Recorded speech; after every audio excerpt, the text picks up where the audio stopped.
Hello, I am Connor Emmel with Iconica, and today we're at Bishop's Bay on the roof talking about mechanical systems. I'm with Michael, one of our mechanical engineers at Iconica.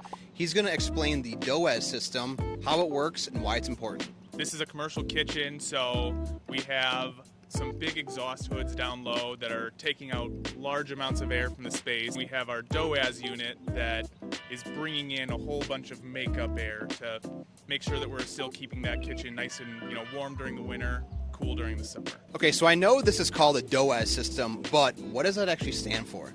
So DOAS stands for Dedicated Outdoor Air System. Again, you're essentially dedicated to bringing in a whole bunch of outside air and fully conditioning it before it goes into the space. Air is getting sucked up into here, comes into our first section here.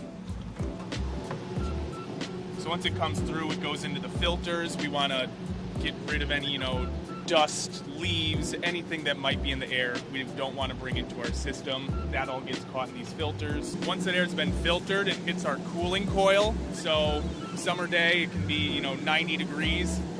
These cooling coils will drop that air down to 55 degrees, make it nice and cold in the kitchen. You can see here, that's the start of our fan intake. So again, air is getting sucked this way until it comes into our blower section. So this is the fans themselves pulling air through, and we'll push it down to our supply ductwork below.